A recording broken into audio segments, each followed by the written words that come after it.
এক সময় hot cake বলে একটি কথা খুব চালু ছিল। কোনো নতুন পত্রিকা, কোনো নতুন উপন্যাস বা কোনো বিখ্যাত জনপ্রিয় কবির নতুন কবিতার বই বাজারে আসতে না আসতেই নিঃশেষ হয়ে যেত।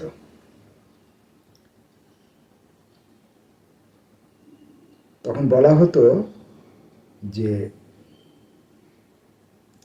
হট কেকের মতো উধাও হয়ে গেল, হাপিস হয়ে গেল। সাধারণত এটা ঘটে থাকতো বিভিন্ন পণ্যের ক্ষেত্রে।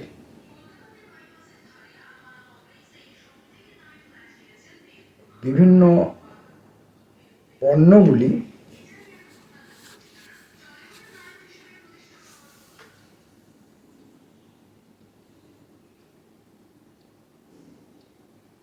যত তাড়াতাড়ি বিক্রেতারা পারে যতটা সম্ভব তাড়াতাড়ি সংগ্রহ করে নেয়।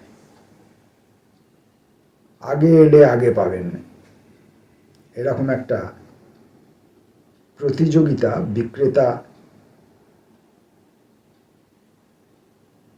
পৌঁছেই দেন ক্রেতাদের কাছে। এরকম একটা প্রতিযোগিতার বার্তা, আগে এলে আগে পাবেন।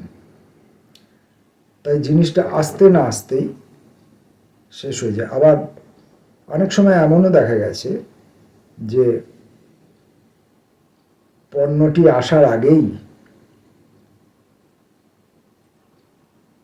সে যত সংখ্যক বাজারে আসবে, সেটা বাজারে আসার আগেই সে প্রোডাক্টটি তৈরি হবার আগেই বিক্রি হয়ে বসে থাকতো।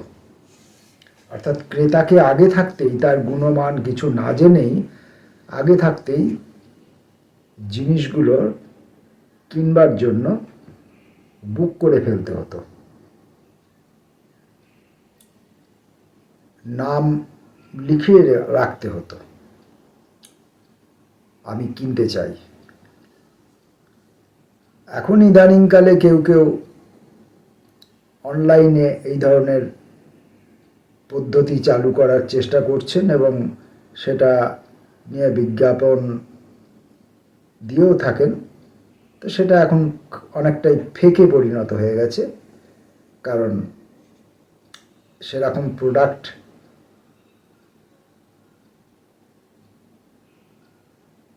তৈরিও হয় না, আর প্রোডাক্টের সংখ্যা এত বেশি বেড়ে গেছে যে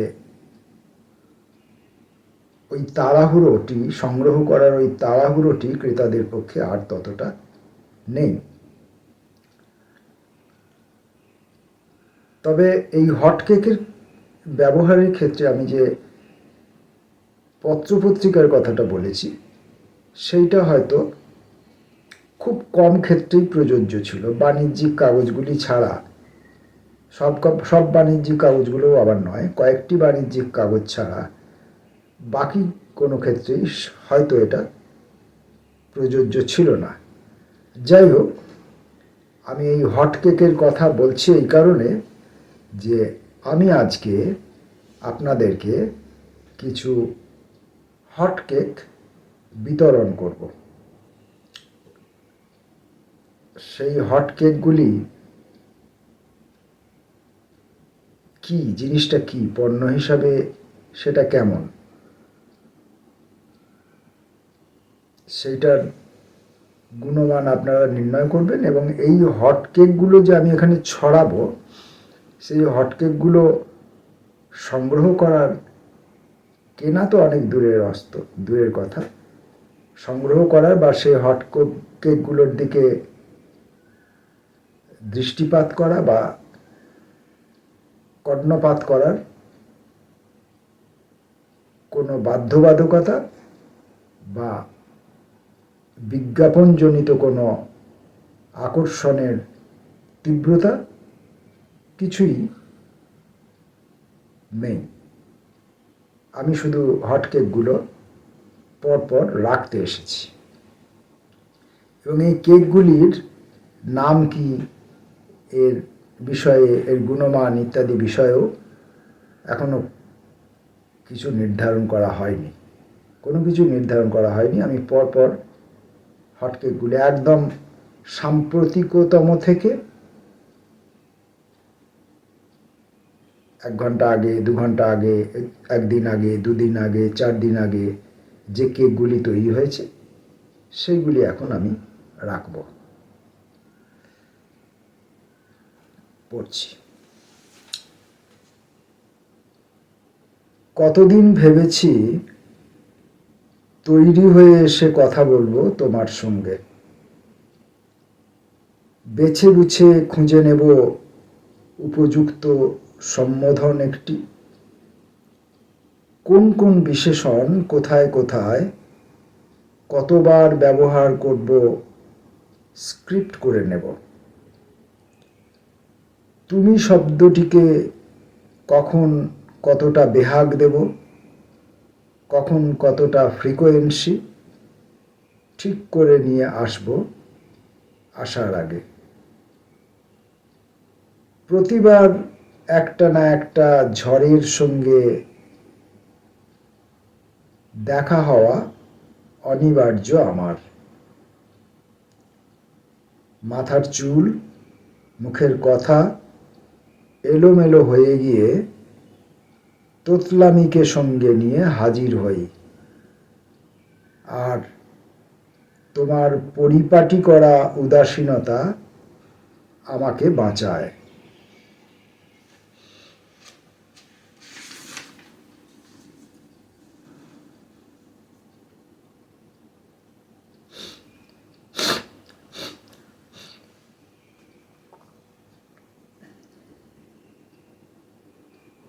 একটা বন্ধ করা দরজার কোনো কাহিনী থাকে না।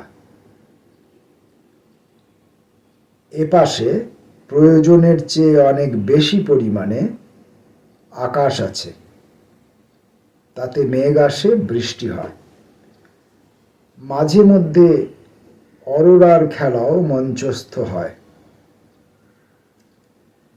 শোনা যায় দরজার ওপাশে নাকি স্বর্গ আছে, সোমরস আছে, অপ্সরা আছে, মাঝে মধ্যে নাচ গানের আসর জমে ওঠে।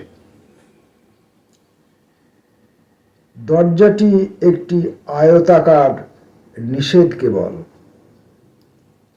তাকে দেখা যায় না, ছোঁয়া যায় না, ভাঙা গড়া পছন্দ নয় তার। দরজার কোনো কাহিনী নেই, কাহিনী তার এপাশে এবং ওপাশে।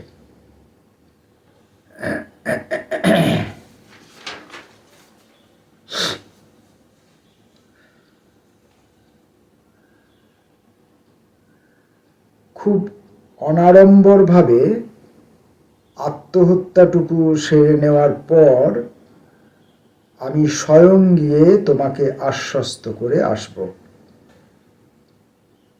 তুমি হয়তো তখন কাঁটা বিঁধে থাকা গলা নিয়েই স্নান সেরে নিয়েছ, খানিকটা গ্লানি ধুয়ে গেছে, খানিকটা এখনো লেগে আছে শরীরে। নিজের ক্রমশ ছোট হয়ে আসা ছায়ার মাপ নিচ্ছিলে। আমার মুছে যাওয়া খবরটুকু পাবে একটা রুগ্ন পায়রার কাছে, কিছুতেই চিনতে পারবে না সেটা আমি। বাথরুমের জল বেরিয়ে যায় যে নালা দিয়ে, সেদিকে হঠাৎ চোখ পড়বে, দেখবে কিছু অজানা গুল্মে ছোট ছোট ফুল ফুটেছে, জানতেও পারবে না সে অজানা গুল্মগুলোর জন্ম তোমার শরীরের ওই অর্ধেক ধুয়ে যাওয়া গ্লানি থেকেই। আমি কিন্তু আমার আত্মহত্যা নিয়ে ফেসবুকে কোনো পোস্ট দেব না, নিশ্চিন্তে থাকো।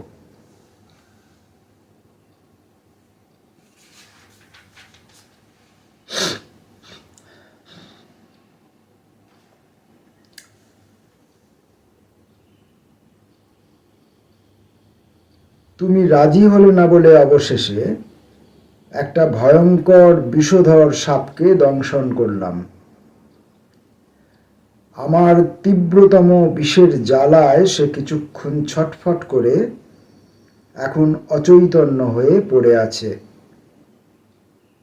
ওকে দাহ করতে হবে, তাই নিমতলায় যাচ্ছি এখন। দীর্ঘ জীবন লড়াই করার পর letter box, mobile phone, calling bell এসবই প্রয়োজনহীন হয়ে পড়েছে। কোনো বন্ধু, স্বজন, প্রিয়জন কিংবা কেমন আছেন, ভালো আছি মুখ চেনা কাউকেই দরকার হবে না। অল্প সোনাতেই প্রচুর গোল্ড লোন পাওয়া যাচ্ছে এখন, বাড়ি এসে দিয়ে যাচ্ছে। সমস্ত শহর জুড়ে এরই আলোচনা।